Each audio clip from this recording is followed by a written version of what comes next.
Hello everyone, this video was originally intended to show how high star unit can crush low star unit. I didn't expect that during the test, a series of results changed my opinion. Maybe blindly rushing to pursue high star units is not the correct way to upgrade in current version. First group, the super heavy tank commanded by Sergeant Spanner and Steel Fighter may win the contest in most cases. But if the super heavy tank attacks the main battle tank which has higher defense, the main battle tanks will win. In the second group, in the absence of officers, the probability of winning with 9.2 stars will be greater, but when both sides are equipped with officers, the two 9 stars main battle tanks can also win with certain officers. In the third group, the main battle and the helicopter have each other's victory and defeat. Because both sides are medium rate, medium HP units, the cross combination of the three camps is very complicated, and both sides have the possibility of winning. In the fourth and fifth groups, the howitzer and rocket launcher were easily destroyed without exception, and there were still two main battle tanks. I experimented with several officer combinations and checked the results many times over and over again.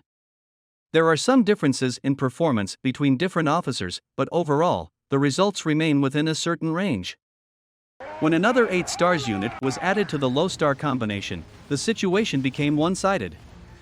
The combination of two 9 stars main battle tanks plus 8 stars unit can defeat any 9.2 stars unit completely. Next, I conducted a more extreme test, replacing the previous round of tests with one 9.2 stars against 4 8 stars main battle tanks. The final result is without exception, and the 4 8 stars main battle tanks are the final winners. Even changing the 9.2 stars units parts to gold plus can't change the final result, but it can destroy 1 to 2 more main battle tanks. From the above series of tests, I make a conclusion on how to develop in the 5.0 era. Please keep your 8 stars ground units no less than 3. If an upgrade requires you to disenchant units, will result in less than this number of available to use in the battle, which I don't think it's worth it. 3 is the bottom line value in my opinion.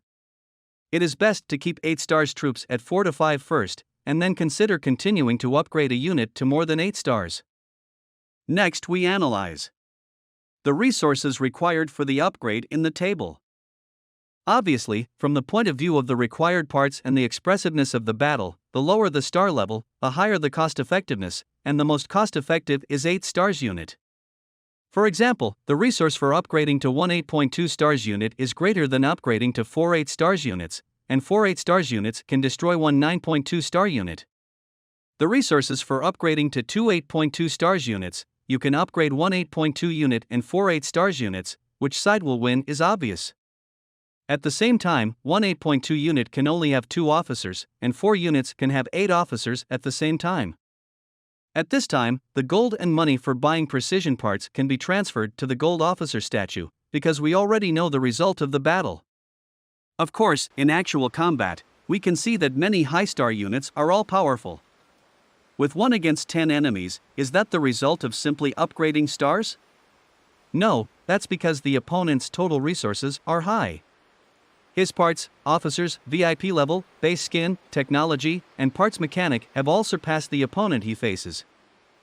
Then someone asked a question: when the enemy army has a minimum 8.2 stars unit, what can we do with the 8.0 stars or 7.2 stars unit?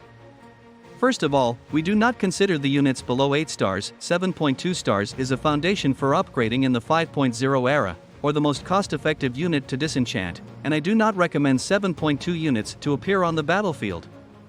Assuming that the overall resources of the two sides are equal, and the opponent has one group army composed of 12 8.2 stars units, we can create 4 groups armies composed of 48 8 stars units. At this time, the officer variable is reflected, which is equivalent to 24 officers fighting 96 officers.